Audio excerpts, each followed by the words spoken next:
إن الحمد لله نحمده ونستعينه ونستغفره ونعوذ بالله من شرور أنفسنا وسيئات أعمالنا. من يهده الله فلا مضل له ومن يضلل فلا هادي له، وأشهد أن لا إله إلا الله وحده لا شريك له، وأشهد أن محمدا عبده ورسوله. يا أيها الذين آمنوا اتقوا الله حق تقاته ولا تموتن إلا وأنتم مسلمون. يا أيها الناس اتقوا ربكم الذي خلقكم من نفس واحدة وخلق منها زوجها وبث منهما رجالا كثيرا ونساء، واتقوا الله الذي تساءلون به والأرحام إن الله كان عليكم رقيبا. يا أيها الذين آمنوا اتقوا الله وقولوا قولا سديدا يصلح لكم أعمالكم ويغفر لكم ذنوبكم، ومن يطع الله ورسوله فقد فاز فوزا عظيما. أما بعد، فإن أصدق الحديث كتاب الله تعالى، وخير الهدي هدي محمد صلى الله عليه وسلم، وشر الأمور محدثاتها وكل محدثة بدعة وكل بدعة ضلالة وكل ضلالة في النار. Donc nous continuons la lecture ainsi que les quelques commentaires sur le livre Al-Wajiz fi fiqh as-sunnati wal kitab al-aziz. La semaine dernière on avait parlé des piliers de la prière, arkan as-salah. Qui peut me citer le nombre de ces piliers? Combien sont-ils? Arba'ata ashar, ahsant. Ils sont au nombre de 14. Qu'est-ce qu'on avait dit dans la définition du pilier? Qu'est-ce qu'un pilier de la prière? Ou un pilier en général? Ma huwa ar-rukn? Quelle est la définition qu'on avait donnée? Naam? Naam? Il fait partie intégrante de la prière, et lorsqu'il n'est pas accompli, la yasqutu ou la yujbaru bis-sahw. Naam? Et donc lorsqu'il n'est pas accompli, la prière est annulée et les prosternations de la distraction ne le remplacent pas. Les prosternations de la distraction ne remplacent pas le pilier. D'accord?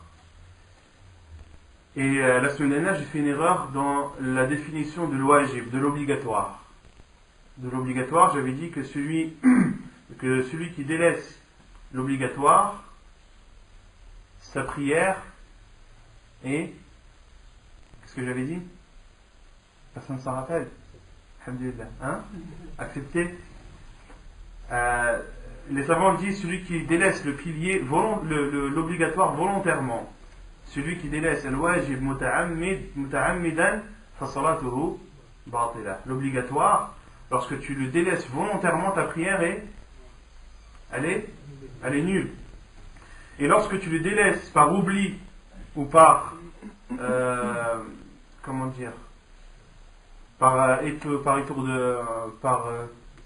par distraction, ta prière est valide, mais tu dois faire les prosternations de la distraction. Donc ça, ce sont les différences entre l'obligatoire et le pilier.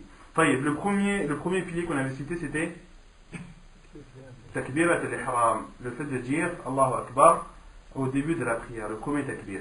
Et les savants ont donné des conditions pour takbirat al-ihram.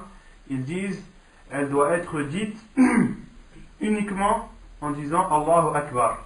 Quelqu'un qui dit par exemple Allahu Ajal ou Allahu A'az, Allah est le Tout-Puissant, au lieu de dire Allahu Akbar, cela n'est pas considéré comme takbirat al-ihram. Takbirat al-ihram, لابد أن تكون بلفظ التكبير أن يقول الإنسان الله أكبر. La personne doit dire Allahu Akbar et rien d'autre.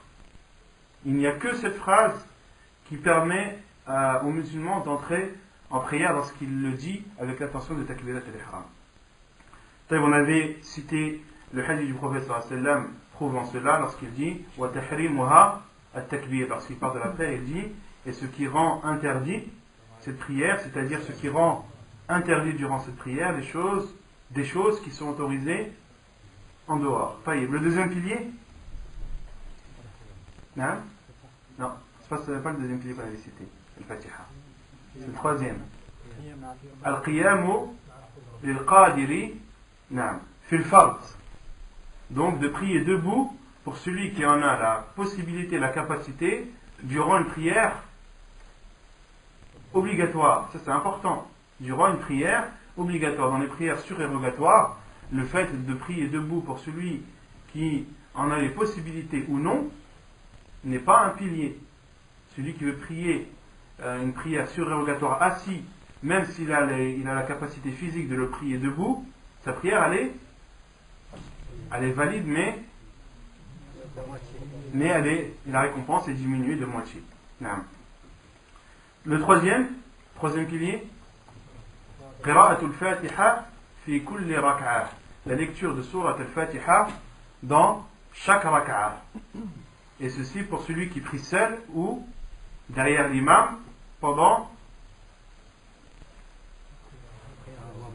les prières à voix basse, ou pendant les rak'at à voix basse. On avait cité le khilaf des savants à ce sujet. Pour celui qui prie derrière l'imam pendant une prière à voix haute, est-ce qu'il doit réciter al-Fatiha derrière l'imam en appliquant le hadith du prophète sallallahu alayhi wa sallam, la salata illa bi ummi al-Qur'an, point de prière pour celui qui n'a pas lu surat al-Fatiha. Et on a cité que d'autres savants disent que non, celui qui prie derrière l'imam pendant une prière à voix haute, il se doit de l'écouter, car le prophète sallallahu alayhi wa sallam a dit wa idha kabbara fakabbiru, lorsque l'imam dit Allahu Akbar, dites Allahu Akbar, wa idha raka'a farka'u, lorsqu'il fait ruku', faites le ruku', wa idha sajada fasjudu, lorsqu'il se prosterne, prosternez-vous, wa idha qara'a fa'ansitu, et lorsqu'il lit, écoutez-le. Donc on avait cité la divergence des savants sur ce sujet. On avait dit que l'avis le plus proche de la vérité, Inch'Allah, c'est que la personne, il ne lui est pas obligatoire de réciter la Fatiha derrière l'imam pendant une prière à voix haute. Taïb. Le quatrième et cinquième pilier sont al-ruku' wa at-tuma'ninata fihi, l'inclinaison et le fait d'y être apaisé. Le sixième et septième, al-i'tidal wa at-tuma'nina fihi, de se relever du ruku' et d'être apaisé. Qu'est-ce qu'on avait donné comme définition de al-itmi'nan? Qu'est-ce que être apaisé? On avait donné la définition.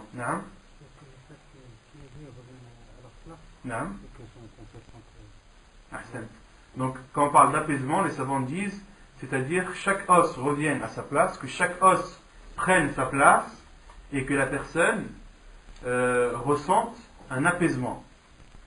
D'accord? Donc, de faire l'inclinaison, une personne qui s'incline 3 secondes ou 5 secondes, est-ce que ses os auront le temps de prendre chacun leur place? Non. Tu dois t'incliner avec sérénité, avec apaisement, avec tranquillité, jusqu'à ce que chacun de tes os prenne sa place et que tu te sentes apaisé, que tu fasses le rappel à dire pendant l'inclinaison, et à ce moment tu peux te relever. À ce moment-là, tu accomplis le recours comme il se faut, comme il se doit. Ensuite, on a dit le sixième et le septième, c'est de se relever de l'inclinaison et d'être apaisé durant ce relèvement. Le huitième et neuvième, al-sujud ala al-a'zam al-sab'a, de se prosterner sur les 7 os et d'être apaisé durant celui-ci. On avait dit les 7 os sur lesquels la personne doit se prosterner sont le front et le nez y compris, les 2 mains, les 2 genoux et l'extrémité des orteils, des pieds. L'extrémité des pieds doivent toucher le sol. Et le professeur Sam a dit que la prière de celui dont le nez ne touche pas le sol n'est pas acceptée. La prière de celui qui se prosterne sans que son nez ne touche le sol comme son front touche le sol, sa prière est annulée. 10e et 11e, al-julus bayna as-sajdatayn wa at-tuma'ninata fihi, de s'asseoir entre les 2 prosternations et d'être apaisé durant cette posture. Quelle est la preuve?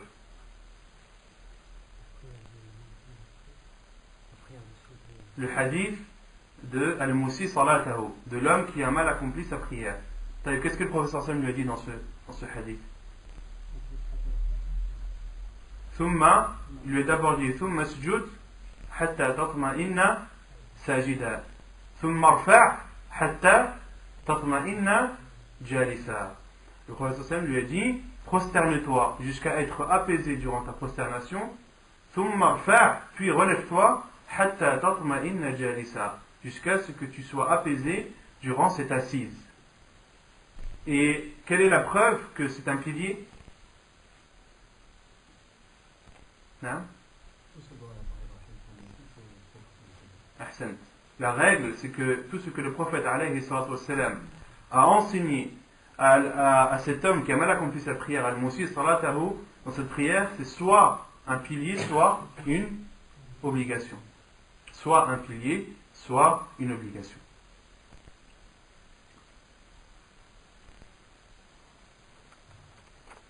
Le douzième pilier de la prière est at-tashahhud al-akhir, le dernier tashahhud. Et quelle est la formule de tashahhud la plus authentique rapportée dans la sunna du prophète sallallahu alayhi wa sallam? Elle a été rapportée par quel compagnon? Abdullah ibn Mas'ud. Qu'est-ce qu'il a dit Abdullah ibn Mas'ud? Que le prophète sallallahu alayhi wa sallam lui a enseigné à tashahhud main dans la main, comme il lui enseigne les sourates du Coran. Et il a dit At-tahiyatu lillah. Qui peut me la réciter? At-tahiyatu lillah, At-tahiyatu lillah, was-salawatu wat-tayyibat, Assalamu alayka ayyuhan nabi wa rahmatullahi wa barakatuhu, Assalamu alayna wa ala ibadillahi as-salihin, ashhadu an la ilaha illallah wa ashhadu anna Muhammadan abduhu wa rasuluh. Ça c'est la formule de tashahhud la plus authentique rapportée dans la sunna du prophète sallallahu alayhi wa sallam. Et on avait cité une remarque de l'auteur qui dit sur le fait de dire Assalamu alayka ayyuhan nabi, de dire que le salut soit sur toi, ô prophète. Et on avait cité la divergence des savants à ce sujet. Est-ce que durant le tashahhud la personne doit dire Assalamu alayka ayyuhan nabi, ou bien doit-elle se contenter de dire Assalamu ala nabi? Qu'est-ce qu'on avait dit sur ce point? Les deux étaient bons. La vérité elle est unique. Non. On avait cité la parole d'Abdullah ibn Mas'ud, justement, le rapporteur du hadith, qui disait Assalamu alayka ayyuhan nabi durant le vivant du prophète sallallahu alayhi wa sallam.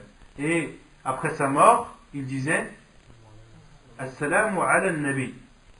Et cela a été cité par d'autres compagnons, hormis Abdullah ibn Mas'ud radiyallahu anhu. Parmi eux, Aïcha radiyallahu anha. Aïcha radiyallahu anha, lorsqu'elle enseignait le tashahhud, elle disait Assalamu ala nabi, que le salut soit sur le prophète. Elle ne disait pas Assalamu alayka ayyuhan nabi. Elle ne disait pas que le salut soit sur toi, ô prophète. Et les autres savants, que disent-ils? Ceux qui disent que tu dois dire Assalamu alayka ayyuhan nabi, que le prophète soit mort ou vivant, quelle est leur preuve? Non? Non? Non, c'est pas ça la preuve. Non? Ils disent que c'est un effort de Abdullah ibn Mas'ud et des autres compagnons, que c'est leur avis qu'ils ont donné, mais que nous, on doit suivre la sunna du prophète sallallahu alayhi wa sallam. Et le prophète sallallahu alayhi wa sallam, lorsqu'il a enseigné à Abdullah ibn Mas'ud, il lui a enseigné Assalamu alayka ayyuhan nabi.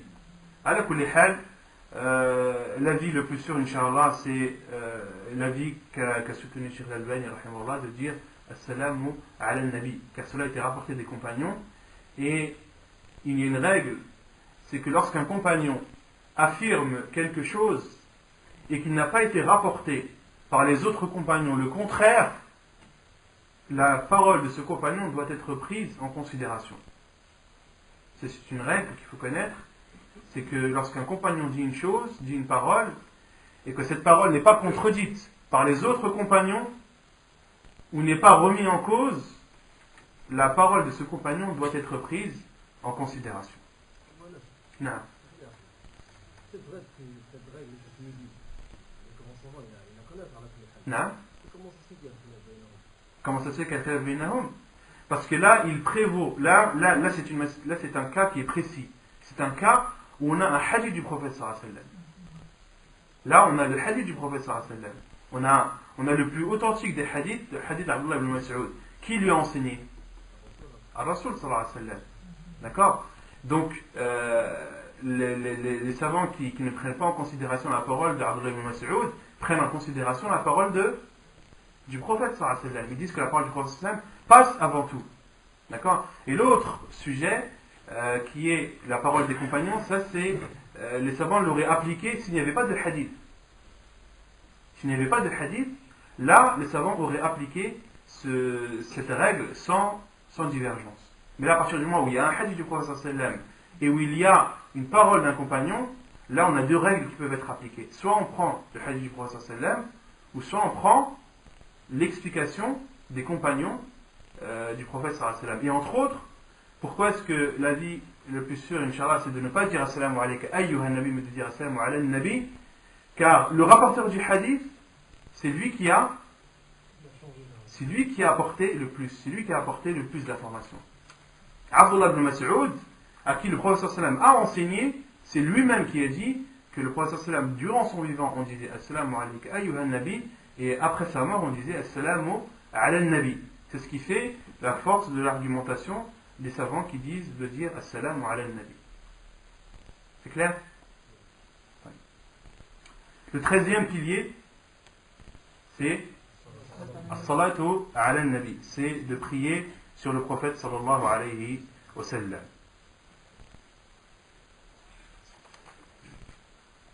Et quelle est la formule pour prier sur le prophète sallallahu alayhi wa sallam, la meilleure des formules à dire ou la meilleure des invocations à prononcer pour prier sur le prophète sallallahu alayhi wa sallam, la meilleure apportée dans la sunna du prophète sallallahu alayhi wa sallam? C'est Allahumma salli ala Muhammad wa ala ali Muhammad kama sallayta ala ali Ibrahim innaka hamidun majid wa barik ala Muhammad wa ala ali Muhammad kama barakta ala ali Ibrahim innaka hamidun majid. Donc ça c'est l'invocation la meilleure à rapporter dans la sunna du prophète sallallahu alayhi wa sallam. Et on avait donné la remarque sur le fait de dire as-sayyid, de dire Allahumma salli ala sayyidina Muhammad wa ala ali sayyidina Muhammad. On avait dit que le terme sayyid n'avait été rapporté dans aucun hadith du prophète sallallahu alayhi wa sallam pendant le tashahhud. Pendant le tashahhud, dans aucune des versions des hadiths, que ce soit faible, qu'elle soit faible ou authentique, il n'a été rapporté le terme sayyid. Cela on parle bien de pendant la prière, pendant le tashahhud, durant la prière. En dehors de la prière, il est autorisé de dire sayyid. Il est même préférable, car le prophète sallallahu alayhi wa sallam a dit ana sayyidu waladi Adam wala fakhr, je suis le meilleur des êtres humains et point d'ostentation. Donc de ne pas dire sayyid durant la prière du prophète sallallahu alayhi wa sallam pendant la salat n'est pas un manque de respect envers lui, bien au contraire, c'est le plus noble des respects, car c'est le suivi, car on suit sa sunna sallallahu alayhi wa sallam. Et le 14e pilier, c'est at-taslim. Et la preuve, c'est le hadith du prophète sallallahu alayhi wa sallam, la clé de la prière et la purification. Ce qui rend interdit, c'est takbirat al-ihram, le takbir, et ce qui rend autorisé, c'est at-taslim. Ce qui rend autorisé, en dehors de la prière, les choses interdites durant celle-ci. طيب. يقول المؤمن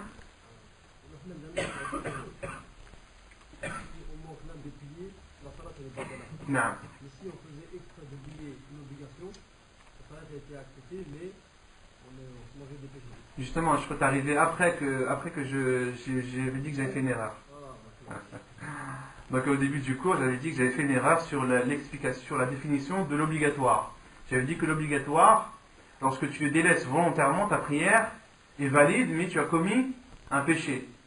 Ça, c'est une erreur de ma part. L'obligatoire, lorsque tu le délaisses volontairement, ta prière est elle est annulée. Donc ta prière, elle est annulée. Et lorsque tu le délaisses involontairement, il est compensé par les 2 prosternations de la distraction. Barakallahu fik. Tout à l'heure, j'ai demandé, personne ne se rappelait de cette erreur. Non. طيب يقول المؤلف واجبات الصلاة, les obligations de la prière. أولا تكبيرات الانتقال وقول سمع الله لمن حمده ربنا لك الحمد. Donc la première chose obligatoire sont takbirat al-intiqal, c'est le fait de dire Allahu Akbar durant les mouvements pendant la prière. Wa qawlu sami'a Allahu liman hamidah rabbana lakal hamd, et de dire sami'a Allahu liman hamidah rabbana lakal hamd. Qui connaît la signification de sami'a Allahu liman hamidah? Qu'est-ce que ça veut dire sami'a Allahu liman hamidah? Allah entend ceux qui le louent. Mais ça veut dire quoi, Allah entend ceux qui le louent? Allah, il entend tout. Non? C'est une invocation. Qu'est-ce que tu demandes? C'est pas une invocation. Qu'Allah entende ceux qui le louent. C'est une invocation. Ahsant, yujib. Allah entend, c'est-à-dire exauce. Naam. As-sam' huna, ça veut dire al-istijaba. Lorsque tu dis qu'Allah entend ceux qui le louent, c'est-à-dire Allah exauce ceux qui le louent. Qu'est-ce que ça veut dire exaucer ceux qui le louent? Comment est-ce qu'Allah il peut exaucer ceux qui le louent alors que ce n'est pas une invocation de dire Alhamdulillah? Qui connaît la réponse? Hein?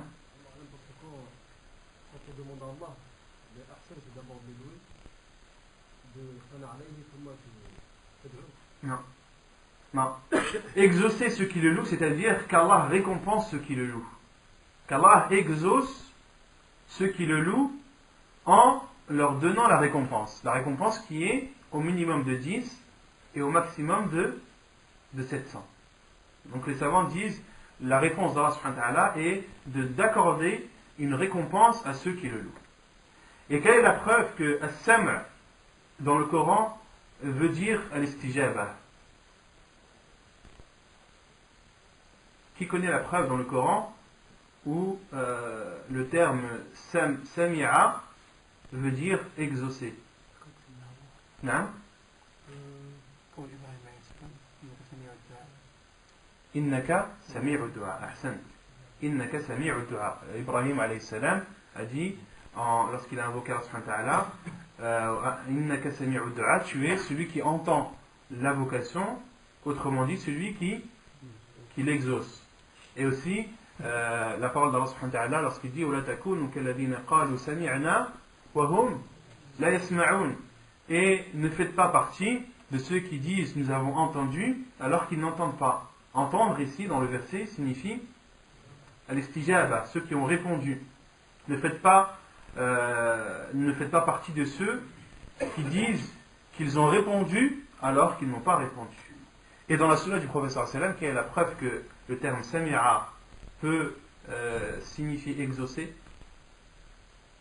Qui connaît?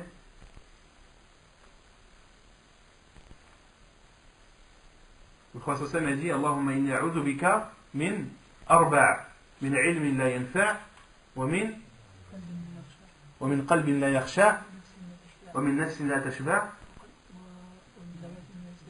wa min du'a'in la yusma'. Et dans une autre version, wa min du'a'in la yustajabu lahu. Donc le prophète sallam a dit de demander la protection contre 4 choses: contre une science non bénéfique, contre un cœur qui ne craint pas, contre une âme qui ne se rassasie pas, et contre une invocation qui n'est pas entendue, c'est-à-dire qui n'est pas exaucée. عن أبي هريرة رضي الله عنه قال كان رسول الله صلى الله عليه وسلم إذا قام إلى الصلاة يكبر حين يقوم ثم يكبر حين يركع ثم يقول سمع الله لمن حمده حين يرفع صلبه من الركعة ثم يقول وهو قائم ربنا لك الحمد ثم يكبر حين يهوي ثم يكبر حين يرفع رأسه ثم يكبر حين يسجد ثم يكبر حين يرفع رأسه ثم يفعل ذلك في الصلاة كلها حتى يقضيها ويكبر حين يقوم من الثنتين بعد الجلوس وقد قال صلى الله عليه وسلم صلوا كما رأيتموني أصلي.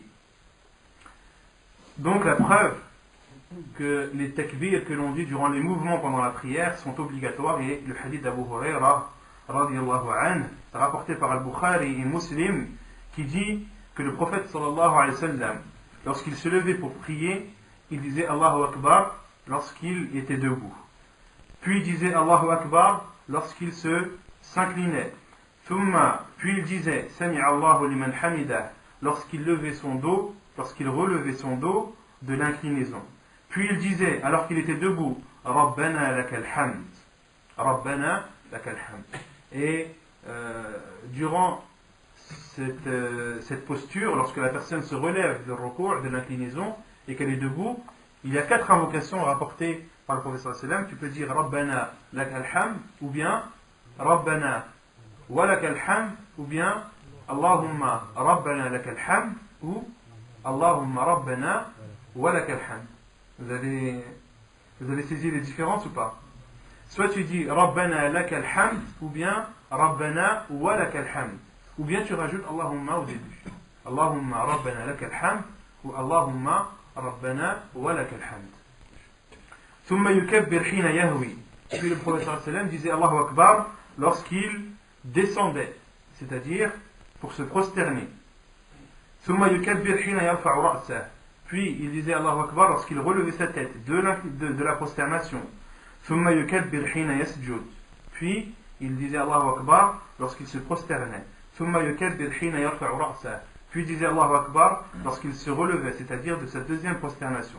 Thumma yaf'alu dhalika fi as-salati kulliha hatta yaqdiha. Puis il faisait ainsi durant sa prière jusqu'à la terminer. ويكبر حين يقوم من الثنتين بعد الجلوس. Et il disait Allahu Akbar lorsqu'il se levait après les 2 rak'at, c'est-à-dire après le premier tashahhud. Et le professeur sallam a dit Sallu kama ra'aytumuni usalli. Et il a dit priez comme vous m'avez vu prier, c'est-à-dire priez obligatoirement comme vous m'avez vu prier. C'est un ordre du prophète sallallahu alayhi wa sallam.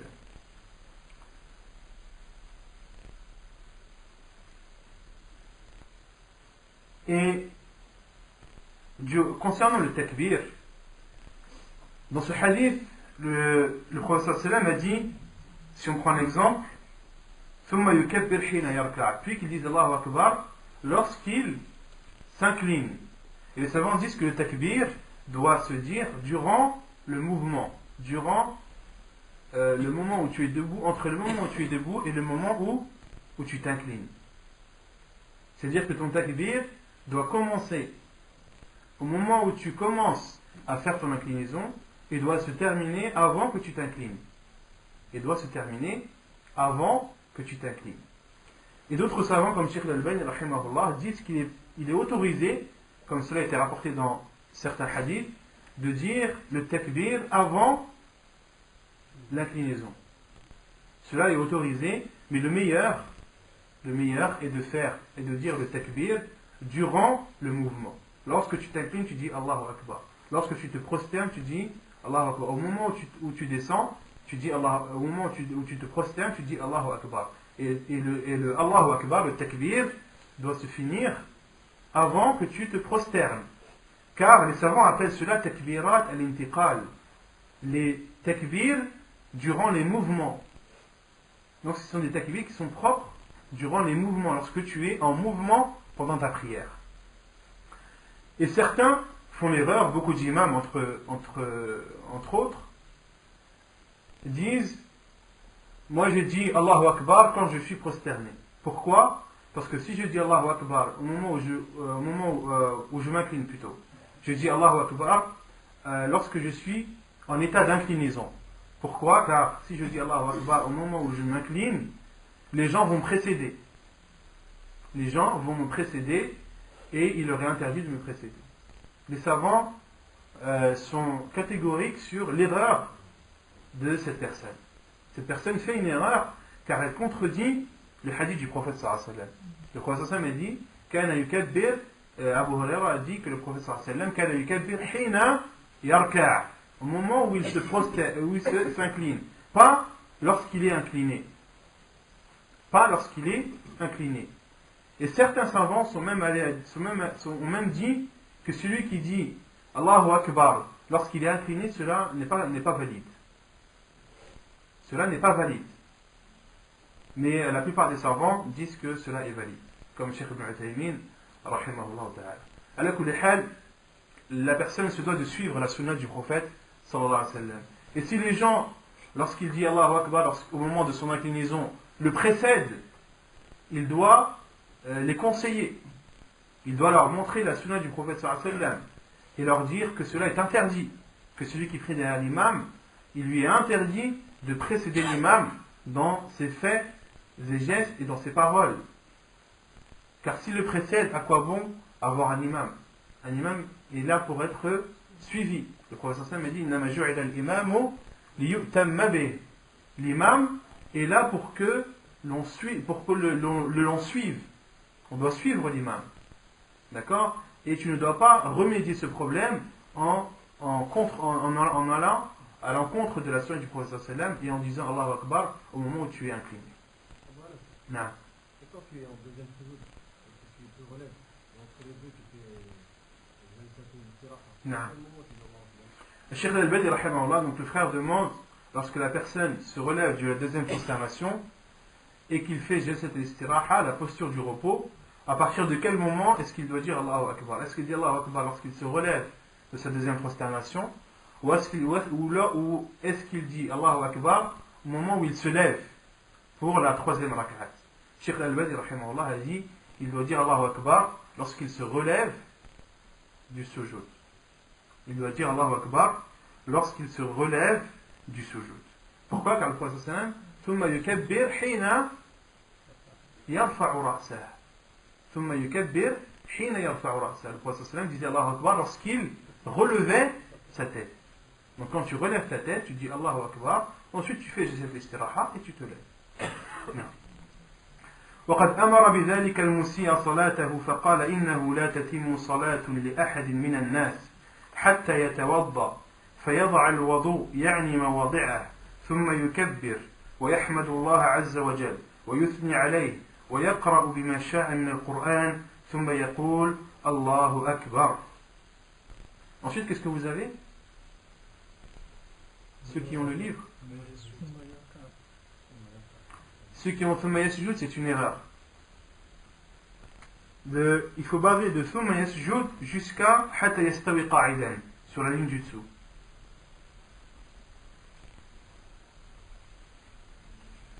Donc l'autre preuve, c'est le hadith de l'Musi salatahu, le hadith de l'homme qui a mal fait sa prière. Le prophète sallallahu alayhi wa sallam lui a dit que la prière d'une personne ne peut être complète que lorsqu'il a fait ses ablutions et qu'il les ait fait correctement. Thumma yukabbir, ay takbirat al-ihram, puis qu'il dise Allahu Akbar, c'est-à-dire le premier takbir. Wa yahmadu Allah azza wa jalla wa yuthni alayhi, et qu'il remercie Allah, qu'il le loue et qu'il fasse ses éloges, c'est-à-dire durant dua al-istiftah. Wa yaqra bima sha'a min al-Qur'an, et qu'il lise ce qu'il veut du Coran. Thumma yaqul, puis qu'il dise Allahu Akbar, c'est-à-dire lorsqu'il veut s'incliner. Et là dans le livre c'est marqué, donc c'est une erreur d'imprimerie, thumma yasjud hatta tatma'inna mafasiluh. Non, c'est thumma yarka' hatta tatma'inna mafasiluh. Puis qu'il s'incline jusqu'à ce que ses os soient apaisés, jusqu'à ce que ses os, si on traduit littéralement, jusqu'à ce que ses os soient apaisés, ou jusqu'à ce que ses os reprennent leur place. ثم يقول سمع الله لمن حمده, puis dit Allah entend ceux qui le louent, حتى يستوي قائما, jusqu'à être debout. ثم يقول, puis qu'ils disent Allahu Akbar, ثم يسجد حتى تطمئن مفاصله, puis qu'il se prosterne jusqu'à ce que ses os reprennent leur place. ثم يقول الله أكبر, puis qu'il dise Allahu Akbar, ويرفع رأسه حتى يستوي قاعدا, puis qu'il relève sa tête jusqu'à s'asseoir, ثم يقول الله أكبر, puis qu'il dise Allahu Akbar, ثم يسجد حتى تطمئن مفاصله, puis qu'il se prosterne, c'est-à-dire la deuxième prosternation, jusqu'à ce que ses os reprennent leur place. يرفع رأسه فيكبر, puis qu'il relève sa tête en disant Allahu Akbar, فإذا فعل ذلك فقد تمت صلاته. Et s'il fait cela, sa prière est alors complète. S'il fait ainsi, sa prière est alors complète. Hadith authentique rapporté par Abu Daoud. C'est clair? طيب. ثانيا التشهد الأول. عن ابن مسعود رضي الله عنه قال إن محمدا صلى الله عليه وسلم قال إذا قعدتم في كل ركعتين فقولوا التحيات لله والصلوات والطيبات السلام عليك أيها النبي ورحمة الله وبركاته السلام علينا وعلى عباد الله الصالحين أشهد أن لا إله إلا الله وأشهد أن محمدا عبده ورسوله ثم ليتخير أحدكم من الدعاء أعجبه إليه فليدعو به ربه عز وجل. Hadith صحيح رواه النسائي. Donc la deuxième chose obligatoire durant la prière est le premier tashahhud. Le premier tashahhud, il faut comprendre, le premier tashahhud durant les prières à 3 ou 4 rak'at. Parce qu'une prière à 2 rak'at, le premier tashahhud, c'est aussi le dernier. Donc lorsqu'on parle du premier tashahhud, on dit cela en parlant des prières de 3 ou 4 rak'at.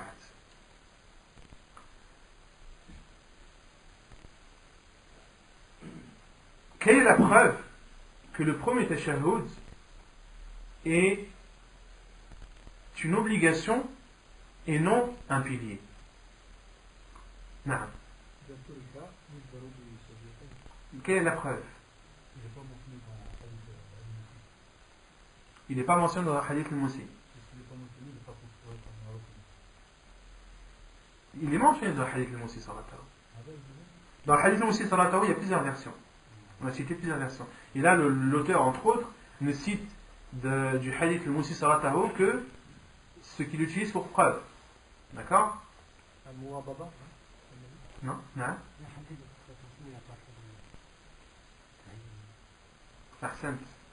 La preuve, c'est le hadith du prophète sallam. Lorsqu'il a prié à Dhuhr ou à l'Asr, il y a plusieurs versions, et le prophète sallam a oublié de faire le premier tashahhud. Il s'est levé directement à la 3e rak'at. Les compagnons l'ont repris, mais le prophète sallam n'est pas redescendu. Il est resté debout, a terminé sa prière, thumma sajada lis-sahwi qabla as-salam. Et le prophète sallam a fait 2 prosternations de la distraction avant le salam. Et les savants ont déduit 2 choses de ce hadith. La première, c'est que celui qui prie en tant qu'imam et se lève directement à la 3e rak'at sans avoir fait le tashahhud du milieu, et que les gens le reprennent lorsqu'il est debout, qu'est-ce qu'il doit faire? Il doit continuer sa prière. Il doit continuer sa prière et ne pas se rasseoir. Et ensuite de faire les 2 prosternations de la distraction avant le salam. Et la deuxième chose que les savants ont déduit de ce hadith, c'est que le premier tashahhud n'est pas un pilier. Car si c'était un pilier, le professeur sallam l'aurait accompli. On avait dit que le pilier n'est pas compensé par les prosternations de la distraction. D'accord? Mais l'obligatoire, lui, est compensé par les prosternations de la distraction. On a déduit donc de ce hadith que le premier tashahhud est une chose obligatoire et non une chose et non un pilier. Non. Ici, l'imam, au moment où il se relève, il le rappelle. Au moment où il se relève, il peut se rasseoir. Au moment où il se relève, il peut se rasseoir, mais lorsqu'il est debout, là, il doit continuer sa prière. La preuve que le premier tashahhud est une obligation Et la preuve est le hadith d'Abdullah ibn Mas'ud radiyallahu anhu qui dit que Muhammad sallallahu alayhi wa sallam a dit: lorsque vous vous asseyez toutes les deux rak'at, dites at-tahiyyatu lillah was-salawatu wat-tayyibat, assalamu alayka ayyuha an-nabi wa rahmatullahi wa barakatuh, assalamu alayna wa ala ibadillahi as-salihin, ashhadu an la ilaha illa Allah wa ashhadu anna Muhammadan 'abduhu wa rasuluhu, thumma liyatakhayyar ahadukum min ad-du'a'i a'jabahu ilayh. Puis que l'un d'entre vous choisisse l'invocation qui lui plaît le plus et qu'il invoque par celle-ci son Seigneur Azza wa Jal. Hadith authentique rapporté par An-Nasa'i.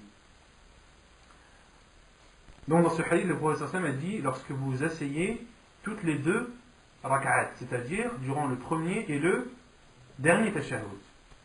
Faqulu, dites, et ça c'est un ordre du prophète sallallahu alayhi wa sallam. On avait dit que l'ordre du prophète sallallahu alayhi wa sallam signifie l'obligation jusqu'à la preuve du contraire. Et on déduit aussi de ce hadith qu'il est autorisé de faire l'invocation, d'invoquer Allah subhanahu wa ta'ala après le tashahhud, même durant le premier. Certains savants ont dit que le prophète sallallahu lorsqu'il a dit وَثُمَّ لِيَتَخَيَّرْ مِنَ الدُّعَاءِ أَحَدُكُم مِنَ الدُّعَاءِ أَعْجَبَهُ إِلَيْهِ, puis que l'un d'entre vous choisisse l'invocation qui lui plaît le plus, certains savants ont dit cela est après le dernier tashahhud. Certains savants ont dit cela, mais d'autres savants comme Cheikh Al-Albani disent que cela est valable pour le premier comme pour le second. وقد أمر به النبي صلى الله عليه وسلم المسيء صلاته فقال فإذا جلست في وسط الصلاة فاطمئن وافترش فخذك اليسرى ثم تشهد. Et donc le frère, le tashahhud du premier tashahhud est bien cité dans Hadith Musi Salatahu. Et la deuxième preuve c'est que le prophète sallallahu alayhi wa sallam en a ordonné ainsi l'homme qui a mal fait sa prière lorsqu'il a dit: lorsque tu t'assois au milieu de la prière, sois apaisé et assis-toi,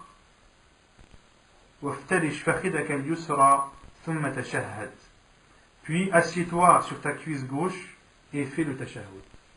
Assieds-toi sur ta cuisse gauche ou appuie-toi sur ta cuisse gauche et fais le tashahhud. Hadith authentique rapporté par Abu Daoud. La troisième chose obligatoire, ويجب عليه إذا قام إلى الصلاة أن يتخذ سترة بين يديه تمنع المرور أمامه وتكف بصره عما وراءه. La troisième chose, non, la troisième, takbirat al-intiqal. La deuxième c'est tashahhud. Non, qawl sami Allahu liman hamida, ça rentre dans le premier. Ça rentre avec takbirat al-intiqal.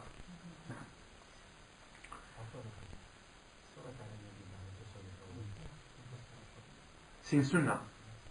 As-salatu ala nabi sallallahu alayhi wa sallam ba'da tashahhud al-awwal, après le premier tashahhud, la prière sur le prophète sallallahu alayhi wa sallam, c'est une sunna. Non, les savants disent, jumhur ulama disent que c'est une sunna. Donc la troisième chose obligatoire, c'est de mettre un obstacle devant lui. Il est obligatoire pour celui qui se lève pour accomplir sa prière de positionner devant soi une sutra. Et une sutra, c'est un obstacle que le prieur met devant lui et vers la direction de laquelle il prie.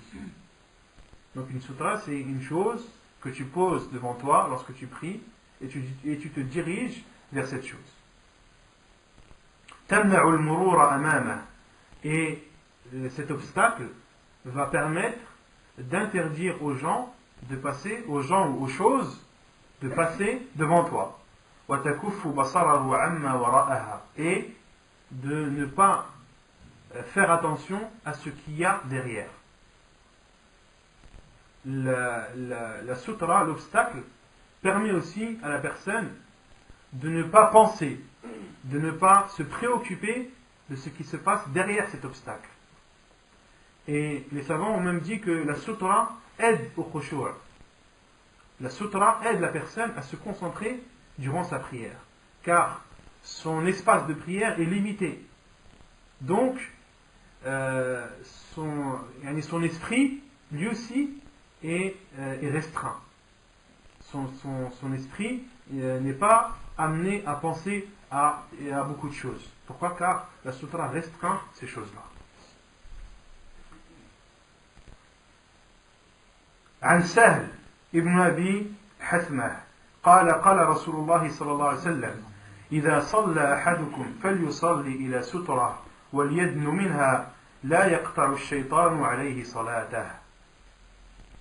La preuve est le hadith de Sahl ibn Abi Hathmah qui dit que le prophète sallallahu alayhi wa sallam a dit: lorsque l'un d'entre vous prie, qu'il prie vers une sutra, vers un obstacle, وَلْيَدْنُ مِنْهَا, et qu'il s'en approche, لَا يَقْطَعُ الشَّيْطَانُ عَلَيْهِ صَلَاتَهُ, afin que le diable ne coupe pas sa prière, pour que le diable ne coupe pas sa prière. Hadith authentique rapporté par Al-Hakim et Al-Nasa'i.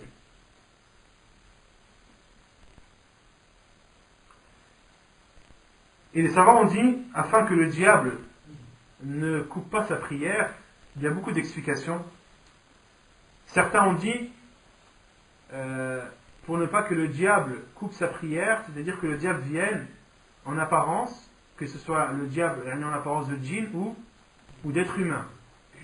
D'autres savants ont dit, afin que le diable n'apporte pas ou ne fasse pas passer devant toi, ou ne soit la cause que quelqu'un passe devant toi et coupe ta prière. Et d'autres savants ont dit que le diable ne coupe pas ta prière. Il parle du chien noir, car dans un autre hadith, le prophète sallam a dit que le chien noir c'était le shaitan, c'était le diable. Et d'autres savants ont dit, pour ne pas que le diable coupe ta prière en te distrayant durant celle-ci. En te distrayant durant celle-ci. C'est-à-dire, soit tu la coupes concrètement, ou bien alors à travers ces insufflations et les distractions qui pourraient t'insuffler. Et selon Ali ibn Umar, قال رسول الله صلى الله عليه وسلم لا تصلي إلا إلى سترة ولا تدع أحدا يمر بين يديك فإن أبى فلتقاتله فإن معه القرين. Et selon Ibn Umar, le prophète sallallahu alayhi wa sallam a dit: ne prie que vers une sutra et ne laisse personne passer devant toi, et s'il s'abstine, alors combat-le, car il y a avec lui le diable. Le prophète sallallahu alayhi wa sallam, dans ce hadith, ordonne clairement et dit: ne prie pas sauf vers une sutra, et ne laisse personne passer devant toi. Ne laisse personne passer devant toi, ou ne laisse que ce soit une personne ou une chose, un animal ou autre. S'il refuse, c'est-à-dire si malgré que tu l'aies empêché de passer devant toi, il force, il veut absolument passer, alors combat-le. Alors combat-le. Et les savants disent al-muqatala huna fil hadith ay al-mudafa'a. Combat-le, c'est-à-dire pousse-le violemment. Pousse-le aussi fort que possible, aussi fort que nécessaire. Ça ne veut pas dire tue-le. Et les savants disent que s'il essaie de passer une fois, repousse-le gentiment. Car peut-être qu'il ne t'a pas vu. Peut-être qu'il ne t'a pas vu. Donc il faut toujours commencer par la douceur, par la gentillesse. Et mets ta main devant pour l'empêcher de passer. Car on voit malheureusement certaines personnes, lorsque quelqu'un passe devant eux, ils le poussent violemment, d'emblée, alors que cette personne peut-être qu'elle ne l'a pas vu. Il faut aussi être compréhensible. Mais si cette personne s'obstine, alors repousse-la aussi fort que possible et aussi fort que nécessaire.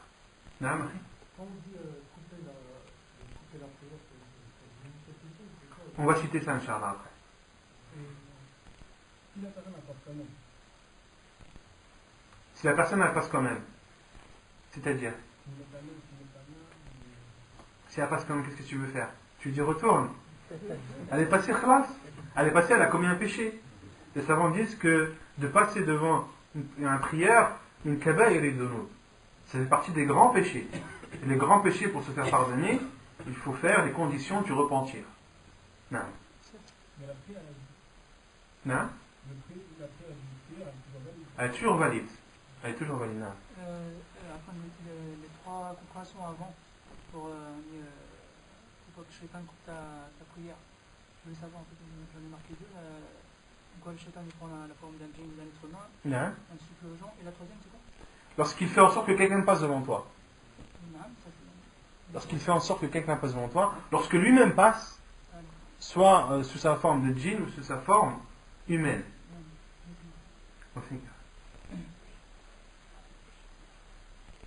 وتتحقق السترة بالجدار والاسطوانة والعصا المغروزة والراحلة يعرضها فيصلي إليها وأقل ما يجزئ مثل مؤخرة الرحل لحديث موسى ابن طلحة عن أبيه قال قال رسول الله صلى الله عليه وسلم إذا وضع أحدكم بين يديه مثل مؤخرة الرحل فليصلي ولا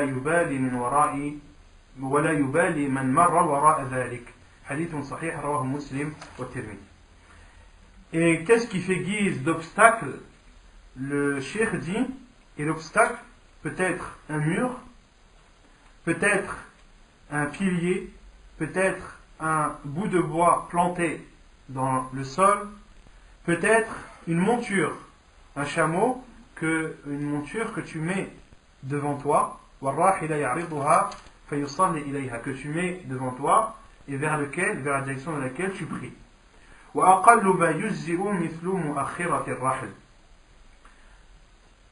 Et concernant mu'akhirat al-rahl, il y a 4 façons de le prononcer, comme l'imam Nawawi rahimahullah l'a cité dans son livre Sharh Sahih Muslim. Tu peux dire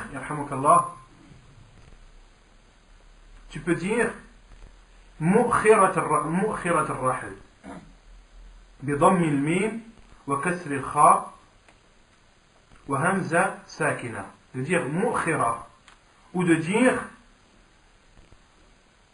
mu'akhira ou de dire mu'akhara ou de dire bihamza mamdouda wa kasr al-kha ou de dire akhirat al-rihl. Donc il y a 4 façons de le prononcer.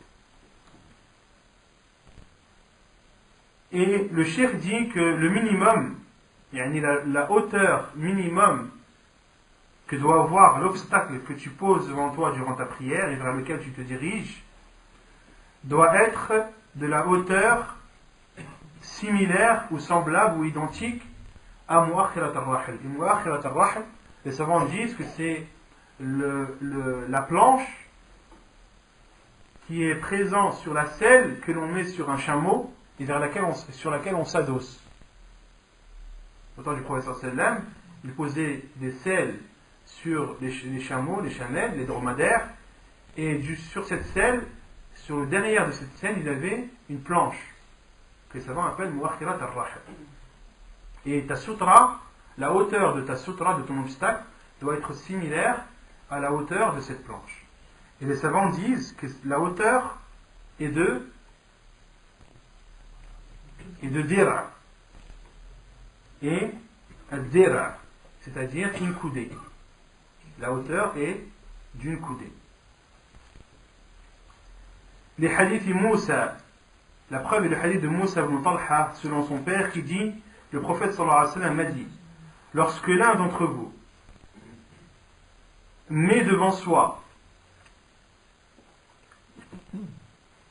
un obstacle comparable ou d'une hauteur comparable à celle de la planche située derrière la selle, qu'il prie et ne fasse pas attention à ceux qui marchent derrière. Il ne fasse pas attention à ceux qui passent derrière. C'est-à-dire à partir du moment où tu as ta sutra et que ta sutra, sa hauteur est d'une coudée, alors ne fais pas attention à tous ceux ou tout ce qui passe derrière cet obstacle. Dunu'ul musalli min as-sutra, le fait de se rapprocher de la sutra.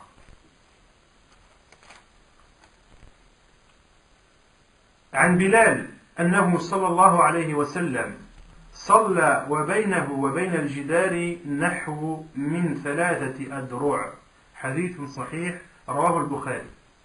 وعن سهل بن سعد قال كان بين مصلى رسول الله صلى الله عليه وسلم وبين الجدار ممر شاه حديث متفق عليه.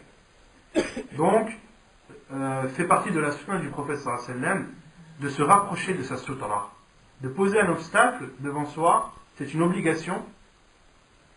Et il y a une divergence des savants sur l'obligation de mettre un obstacle devant soi lors de la prière. La plupart des savants, jumhur ou ulama, disent que c'est une sunna, que c'est préférable et non obligatoire. Mais l'avis le plus sûr et l'avis qui est soutenu par les hadiths du prophète sallallahu alayhi wa sallam, c'est que c'est obligatoire, car le prophète sallallahu alayhi wa sallam dit ne prie que vers une sutra. Le hadith du prophète sallallahu alayhi wa sallam est clair. Et quant au hadith qui parle du trait, de faire un trait devant soi, c'est un hadith qui est faible. Et que Cheikh Al-Albani rahimahullah a rendu faible. Il a même dit hadith al-khat madroubun bil khat. Cheikh Al-Albani rahimahullah a même fait un jeu de mots, a dit le hadith du trait fait un trait dessus. Yani, il n'est pas authentique et ne doit pas être pris en considération. Donc l'avis le plus sûr, Inch'Allah, c'est que la sutra, l'obstacle, est une obligation, que la personne qui veut prier doit prier obligatoirement vers un obstacle. Et donc de se rapprocher fait également partie de la sunna du prophète sallallahu alayhi wa sallam.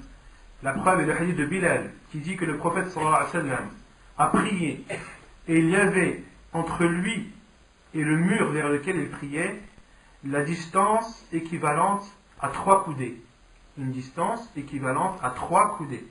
Et selon Sahl ibn Sa'd, qui dit qu'il y avait entre l'endroit où le prophète sallallahu alayhi wa sallam priait et le mur, mamar shah, c'est-à-dire la distance suffisante pour qu'une brebis passe. La distance suffisante pour qu'une brebis passe. Comment rassembler les deux hadiths? Comment rassembler le premier hadith où le prophète sallallahu alayhi wa sallam laissait entre lui et le mur 3 coudées, et le hadith où le prophète sallallahu alayhi wa sallam laissait entre lui et le mur la distance ou l'endroit nécessaire à une brebis pour passer. Ahsan, sujoud. Lorsque le prophète sallallahu alayhi wa sallam était debout et qu'il y avait le mur devant lui, la distance qui le séparait en étant debout du mur est de 3 coudées. Et lorsqu'il était prosterné, la distance qui séparait l'endroit où il posait son front et l'obstacle était l'endroit suffisant pour qu'une brebis passe. Donc la première distance, c'est lorsque la personne est debout, et la seconde, lorsque la personne est prosternée. Non.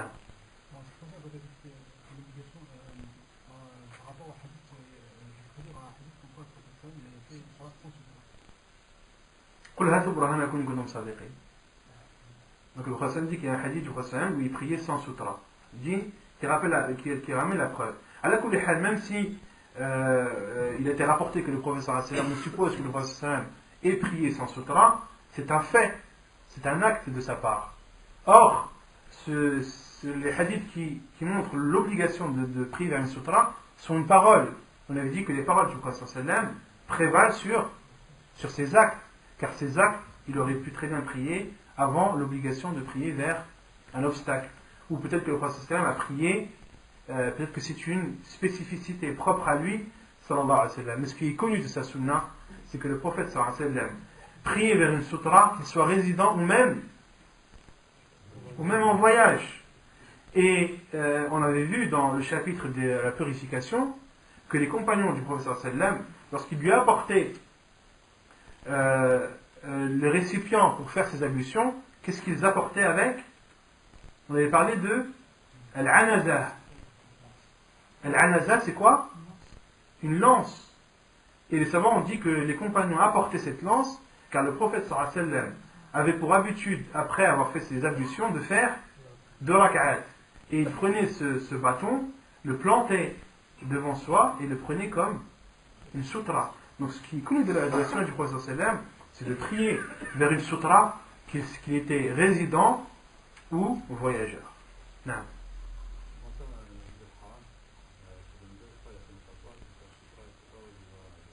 Non.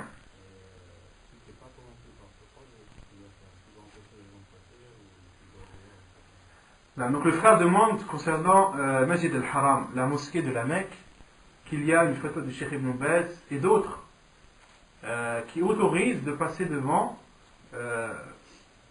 la personne qui prie. Car ils disent que c'est un cas que la mosquée est exemptée de cela, vu les difficultés que les gens ont à y circuler, et surtout pendant les périodes du Hajj et du Ramadan. Et ils autorisent de passer devant la personne qui prie. Mais d'autres savants, comme Cheikh Al-Albani et d'autres, disent qu'il n'est pas autorisé.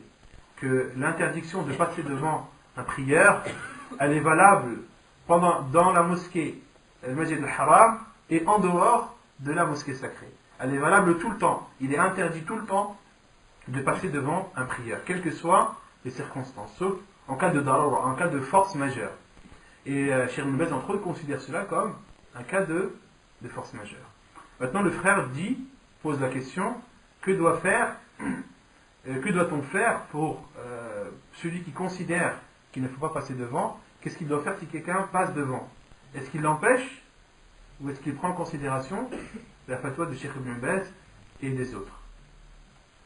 La réponse, c'est qu'il a été rapporté que Anas radiallahu anhu et que Ibn Umar radiallahu anhuma empêchaient, alors qu'ils priaient dans la mosquée Masjid al-Haram, empêchaient tous ceux qui passaient devant eux de passer. Tous ceux qui essayaient de passer devant eux, ils les empêchaient de passer. Et ça, c'est une preuve des savants qui disent qu'il est interdit quel que soit l'endroit. Ils utilisent entre autres ces faits de Abdullah ibn Umar et de Anas ibn Malik, car ils priaient où? Le Masjid al-Haram. Ils priaient dans le Masjid al-Haram et malgré cela, ils ne laissaient personne passer devant eux. Wallahu a'lam. Maintenant, qu'est-ce qu'il dit à propos des mosquées banales, normales? Et par exemple, il n'y a pas de sutra, on va souvent ça, mais il n'y a pas de sutra. La distance pour passer, parce que, par exemple, un homme dans une mosquée, il prend son sutra. Il y a une grande distance. Quelle est la... Donc le frère pose une question. Pour une personne qui prie sans sutra, il n'y a rien devant lui. Est-ce qu'il est autorisé de passer devant? Et si oui, à quel endroit? Et quelle est la distance qu'il doit laisser entre le prieur et lui pour traverser sans entrer dans le hadith du prophète sallallahu alayhi wa sallam où il est interdit de passer devant une personne qui prie? Les savants ont dit que tu dois voir l'endroit où il pose son front et derrière l'endroit où il pose son front, tu mesures la distance qui est suffisante pour qu'une brebis passe. Et derrière cela, tu passes. Après cette distance, tu passes. Et tu fais comme si virtuellement il avait une sutra. Et tu passes devant. Et d'autres savants comme Cheikh Al-Albani rahimahullah dit que tu passes derrière l'endroit où il pose son front. Derrière l'endroit où il pose son front, car le prophète sallallahu alayhi wa sallam a interdit de passer devant le prieur. C'est-à-dire entre l'endroit où il pose ses pieds et l'endroit où il se prosterne. Ça, c'est l'avis de Cheikh Al-Albani rahimahullah ta'ala. Non. Et le fait d'avancer vers une autre sutra, quand ta sutra est retirée, par exemple, tu as fait derrière après tu as le droit d'avancer. Là, Allahu a'lam, là il y a un khilaf des savants sur ça, donc le frère demande sur le fait de s'avancer. Lorsque tu pries et que par exemple tu es pris une personne comme sutra, comme obstacle, et que cette personne, elle se lève et à part. Tu te retrouves sans sutra. Et une autre personne est devant. Est-ce qu'il t'est autorisé de t'avancer ou non? Allahu a'lam. Si c'est une personne qui prie sans sutra, juste pas en fait de logique, quelque sorte Tu dois attendre. Si la personne prie devant la porte, elle a fait une chose interdite, déjà de prier sans sutra et de bloquer le passage des gens, mais malgré cela, tu ne dois pas passer devant. Car le fait de passer devant prière, min kaba'ir ad-dunub, fait partie des grands péchés. Et le prophète sallallahu alayhi wa sallam a dit, si celui qui passe devant le prieur savait le péché qu'il avait fait, il serait resté debout 40, il lui serait préférable de rester debout 40 plutôt que de passer devant lui. Et lorsqu'il a été demandé au compagnon, le rapporteur du hadith, 40, c'est-à-dire, il a dit, je ne sais plus si c'est 40 jours, 40 mois ou 40 ans. Donc si tu prends le minimum de 40 jours, tu vois que ça vaut la peine d'attendre. D'accord? Donc la personne qui prie devant la porte de la mosquée, attends qu'il finisse. En combien de temps il va finir sa prière? 5 minutes, 10 minutes? Patience. Attends qu'il finisse, conseille-le, dis-lui de ne plus recommencer cela, conseille-le d'abord de prier vers une sutra, et ensuite de ne pas prier devant la porte de la mosquée, et ainsi empêcher les gens d'entrer. Non. Vous expliquer plus clairement que la position de La position de Cheikh Al-Albani dit, lorsqu'une personne prie et qu'il n'a pas de sutra devant lui, tu ne dois pas passer entre l'endroit où il se met debout et l'endroit où il pose son front durant la prosternation. C'est-à-dire que tu dois passer après l'endroit où il pose son front pendant la prosternation. Derrière lui, là. D'après ce qu'on voit là, ça fait qu'une personne en fait que c'est obligatoire de faire de mettre sutra, et qu'elle n'avait pas express, c'est pas qu'elle n'est pas peine. Non, on ne comprend pas ça. Pourquoi tu comprends ça? C'est une obligation de salat, Non. c'est une obligation qui rentre dans salat.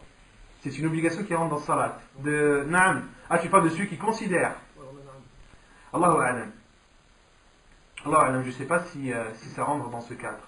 Parce que là, la différence de la sutra, c'est pas un acte qui est propre à la prière. C'est un acte extérieur à la prière. Par exemple, celui qui délaisse le tashahhud, le premier tashahhud volontairement. Qu'est-ce qu'on lui dit? Sa prière, elle est batila. D'accord? Sa prière, elle est batila. Pourquoi? Car il a délaissé une obligation de la prière, mais une obligation qui est propre à la prière. D'accord? Et d'avoir une sutra, c'est une obligation, certes, mais elle n'est pas en rapport avec la prière. Elle ne fait pas partie de la prière. Il a mis quoi? Ouais, il dit que ça fait partie des wajibat, des choses que tu dois obligatoirement faire pour accomplir ta prière, mais il n'a pas dit que c'était une obligation propre à la prière. T'as compris? Et la règle dans ce qui coupe la prière dans un sutra, la seule chose qui peut couper la prière, annuler la prière, c'est celui qui prie sans sutra et que passe devant lui une femme, un âne ou un chien noir. Si tu pries sans sutra et que passe devant toi une femme ou bien un âne ou bien un chien noir, ta prière elle est batila. Tu peux déjà la recommencer de suite. Non? Une femme pubère. Non. Et lorsque tu pries vers une sutra et que une femme ou un âne ou un chien noir passe devant toi, ta prière elle est bonne. Pourquoi? Car tu as prié vers une sutra. D'accord? Donc quand tu pries vers une sutra, ta prière n'est jamais annulée si quelqu'un passe devant. Et c'est là où il y a le hadith du Prophète sallam, la yubtilu as-salata shay. La yaqta'u as-salata shay. Rien ne coupe la prière. C'est-à-dire rien ne coupe la prière de celui qui prie vers une sutra. Mais quant à celui qui ne prie pas vers une sutra, coupe alors sa prière, la femme, l'âne ou le chien noir. Non. Même s'il passe entre toi et la sutra. Non.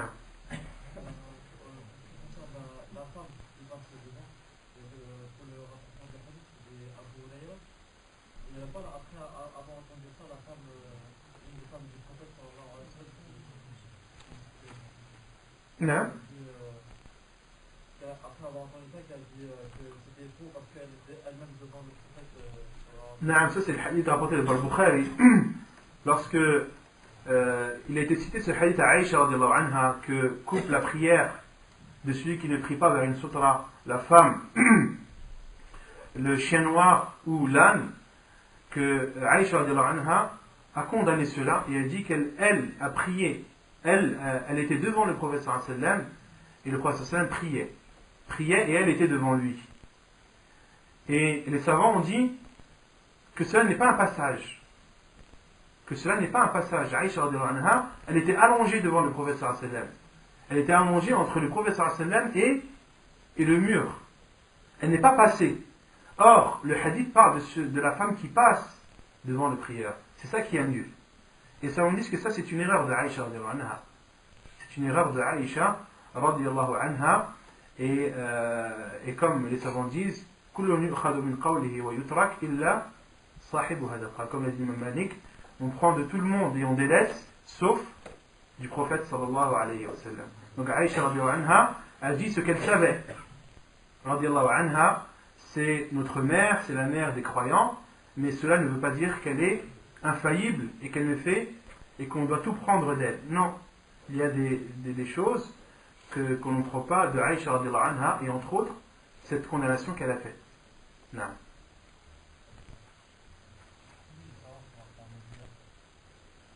Sur la femme non pubère, l'enfant il ne coupe pas. Les seules choses qui coupent la prière, comme j'ai dit, ce sont ces trois choses pour une personne qui ne prie pas vers une sutra. Toutes les autres choses, elles ne coupent pas la prière, elles n'annulent pas la prière. Non.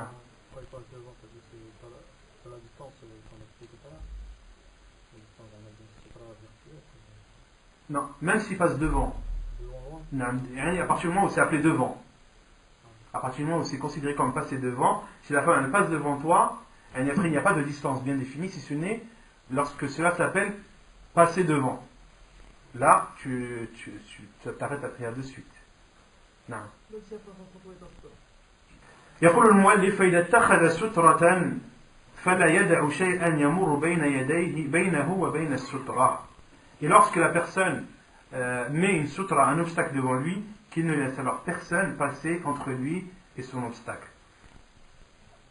عن ابن عباس أن النبي صلى الله عليه وسلم كان يصلي فمرت شاة بين يديه فسعاها إلى القبلة حتى أزلق بطنه بالقبلة.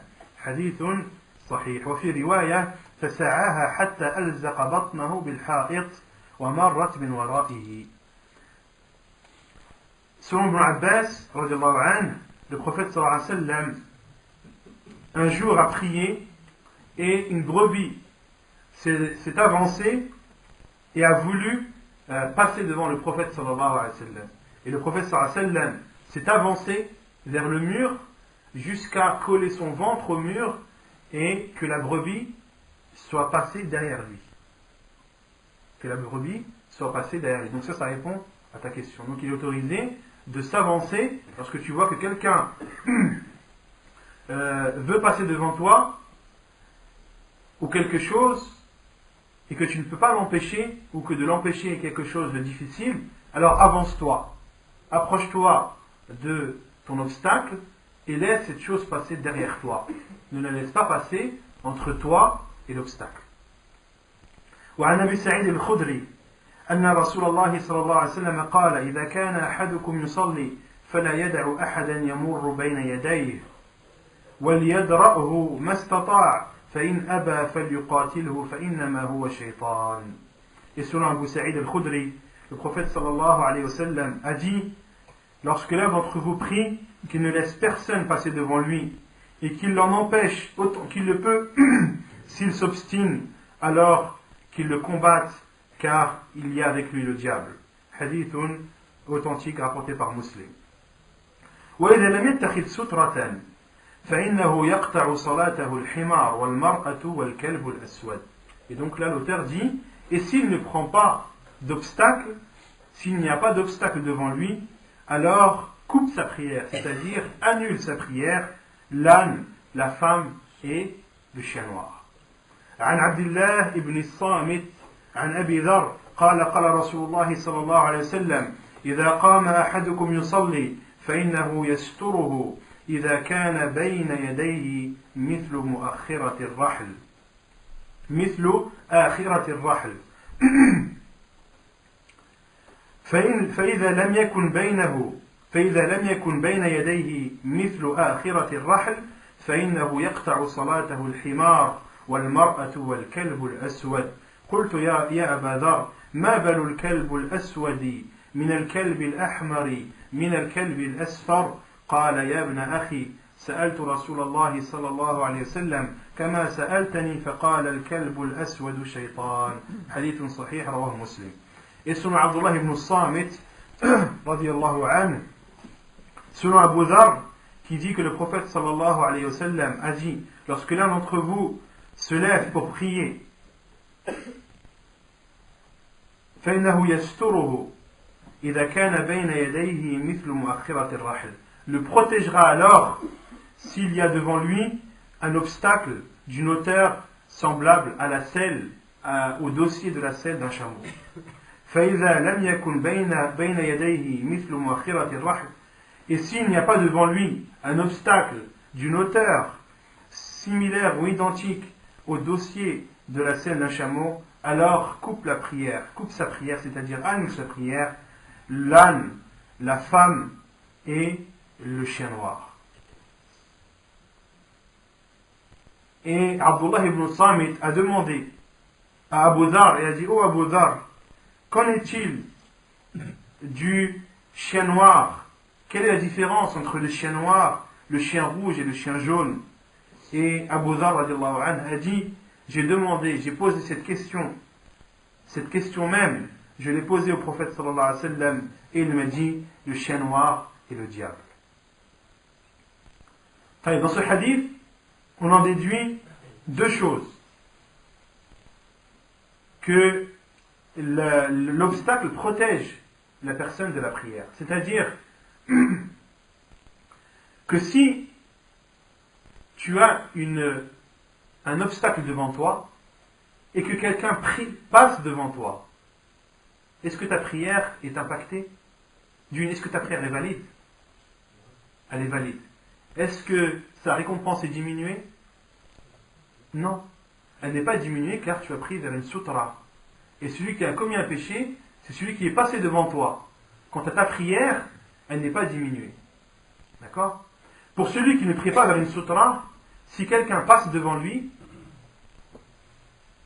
sa prière est diminuée. Comme cela a été rapporté dans la parole de Omar ibn al-Khattab. Il y a une parole de Omar ibn al-Khattab qui cite que celui qui ne prie pas vers une sutra, et que quelqu'un passe devant lui, la récompense de sa prière se voit diminuer.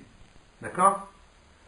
Quant à celui qui prie vers une sutra, d'accord? Qui ne prie pas vers une sutra, celui qui ne prie pas vers un obstacle et que passe devant lui une femme ou un âne ou un chien noir, cela annule sa prière.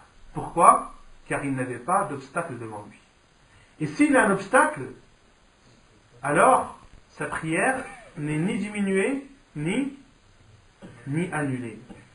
Car l'obstacle l'a protégé. As-sutra a protégé. Satarathu. Elle l'a protégé de tout manque pendant sa prière. C'est clair? Le cas des petits enfants, en général, les petits, quand ils passent comme ça, est-ce qu'ils rentrent tous dans le choc? Ils rentrent tous dans le choc. Toute chose, il ne faut la tada ahadan, le samedi ne laisse personne, que ce soit un enfant, que ce soit un homme, une femme, ne laisse personne, ou une chose, ne laisse personne passer devant toi, entre toi et ta sutra. Non? Et les savants disent que même si c'est ta femme qui passe devant toi, ça annule ta prière, si tu n'as pas de sutra. Même si c'est ta propre épouse. Non. Donc là, une question qui est, si un enfant passe entre la sutra et la personne, doit-on le repousser ou le laisser passer? On doit le repousser. طيب تحريم المرور بين يدي المصلي. Donc il est interdit, l'interdiction de passer devant le prieur. La preuve est le hadith d'Abi Juhaym qui dit عن أبي جهيم قال رسول الله صلى الله عليه وسلم لو يعلم المار بين يدي المصلي ماذا عليه لكان أن يقف 40 خيرا له من أن يمر بين يدي حديث متفق عليه. Donc selon Abu Juhaym qui dit que le prophète sallallahu alayhi wa sallam a dit: si celui qui passe devant le prieur savait ce qu'il encourt, il lui serait préférable de rester debout 40 plutôt que de passer devant lui, devant le prieur. Hadith authentique rapporté par Al-Bukhari et Muslim. Et comme je vous ai dit, lorsque le rapporteur a été questionné sur les 40, il a dit je ne sais plus si c'est 40 jours, 40 mois ou 40 années. Sutratul imam, sutratul lil ma'moum. Donc ensuite l'auteur dit que l'obstacle de l'imam est l'obstacle de ceux qui prient derrière lui.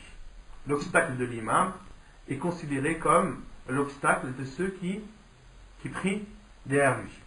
سترة الإمام سترة للمأموم. عن ابن عباس قال أقبلت راكبا على أتان وأنا يومئذ قد ناهزت الاحتلام ورسول الله صلى الله عليه وسلم يصلي بالناس بمنى فمررت بين يدي الصف فنزلت فعصرت الأتان ترتع ودخلت في الصف فلم ينكر ذلك علي أحد.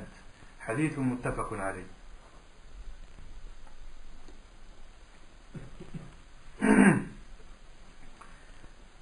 Donc, la preuve que la sutra de l'imam, c'est la sutra de ceux qui prient derrière lui, et le hadith d'Ibn Abbas qui dit je suis venu, ou je me suis approché, en étant sur ma monture. Ala atan, atan c'est la femelle de l'âne, c'est-à-dire l'ânesse.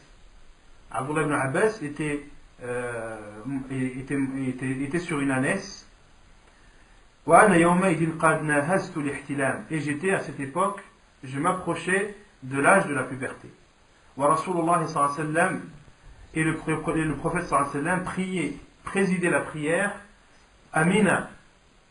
Et beaucoup de savants disent que ce fait a eu lieu durant Hajj al-Wada', durant le pèlerinage d'adieu, c'est-à-dire vers la fin de la vie du prophète sallallahu alayhi wa sallam. فَمَرَّتُ بَيْنَ يَدَيِ الصَّفْ. Et je suis passé devant le saf, je suis passé devant le rang. Puis je suis descendu et j'ai envoyé mon ânesse afin qu'elle mange et qu'elle boive. Qu'elle mange et qu'elle boive ce qu'elle désire. Et je suis rentré dans le rang. Et personne ne m'a fait de reproche. Personne ne m'a fait de reproche. Donc dans ce hadith, hadith Abdullah ibn Abbas, qui dit qu'il était sur sa monture, sur son ânesse, et il est passé entre les rangs, c'est-à-dire derrière le prophète sallallahu alayhi wa sallam et devant les rangs de ceux qui prient derrière le prophète alayhi salatu wa sallam. D'accord? Et il est descendu de son ânesse, l'a envoyé manger et boire, est entré dans le rang et a fait sa prière. Personne ne lui a fait de reproche. Donc que cela était quelque chose de connu et ce n'était pas quelque chose d'étrange. Ce n'était pas quelque chose d'étrange au temps du prophète sallallahu alayhi wa sallam, même à la fin de la prophétie du prophète alayhi salatu wa sallam. Donc après que les gens aient connu l'islam, l'aient étudié, etc., cela ne les a pas choqués. Et personne n'a repris Abdullah ibn Abbas dans ce qu'il a fait. Les savants ont déduit que la sutra de l'imam, car le prophète sallallahu alayhi wa sallam priait vers une sutra. Et il y a une version du hadith, comme le cite le muallif, Bimina ila ghayri jidar, que le prophète sallallahu alayhi wa sallam priait à Minan et ne priait pas vers un mur. Ne priait pas vers un mur, mais le fait que le prophète sallallahu alayhi wa sallam ne priait pas vers un mur, est-ce que ça veut dire que le prophète sallallahu alayhi wa sallam ne priait pas vers une sutra? Non. À Minan, c'est une terre qui est vaste, d'accord? Et il est clair qu'à Minan, les murs, ça ne court pas les rues, d'accord? Des murs, il n'y en a pas beaucoup à Minan, il n'y a que du sable. Donc le prophète sallallahu alayhi wa sallam n'est pas prié vers un mur à Minan, n'est pas quelque chose d'étrange, d'accord? Mais une chose est sûre, c'est que le prophète sallallahu alayhi wa sallam, lorsqu'il a prié vers une sutra, d'accord? Et les savants ont déduit que les compagnons n'ont pas repris Abdullah ibn Abbas sur cet acte qu'il a fait, donc que leur prière est valide, donc que la sutra de ceux qui prient de l'imam est également la sutra de ceux qui prient derrière lui.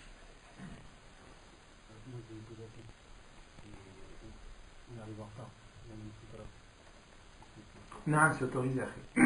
La sutra, tu dois la faire avant la prière. Pendant la prière, il n'y a plus de sutra. La prière, l'obligation de la prière, l'obligation de la sutra pendant la prière, c'est avant que tu fasses la prière. il t'est obligé, avant de commencer ta prière, de poser une sutra devant toi. Donc si tu sais que tu arrives en retard à la mosquée, que tu sais que tu as raté 2-3 raka'at, et que lorsque tu devras te relever, tu n'auras pas de sutra devant toi, pose quelque chose. Pose quelque chose, au contraire, c'est préférable. Non. Non. Les parents qui disent que c'est une sunna, etc. Sur quoi ils se basent? Sur quel argument ils se basent pour dire que c'est une sunna et pas une obligation? Allahu a'lam. Non. Enfin, la parole qui a dit que l'enfant doit repousser dans la prière. Et le prophète sallallahu qui avait pendant un sujoud un de ses deux petits-enfants sur lui. Non. Le Hassan et le Hussein. Mais elle est où la contradiction déjà? Tu dis que comment rassembler le fait qu'on doit repousser un enfant lorsqu'il veut passer devant nous et le fait que le prophète sallam a prié qu'il a porté le Hassan et le Hussein sur son épaule. Même qu'il jouait sur son lit. Non, il jouait, mais est-ce qu'il est passé devant lui? Non, il n'a pas signalé, donc il n'y a pas de contradiction à la base. Non. Ce qui est cité dans le hadith, c'est que le prophète sallam, lorsqu'il se prosternait, il le posait, et lorsqu'il se relevait, il le reprenait. C'est tout ce qui est cité dans le hadith. Il n'y a pas cité que Al-Hassan ou Al-Hussein sont passés devant le prophète sallallahu alayhi wa sallam. Donc il n'y a pas de contradiction. نكتفي بهذا القدر سبحانك اللهم وبحمدك أشهد أن لا إله إلا أنت أستغفرك وأتوب إليك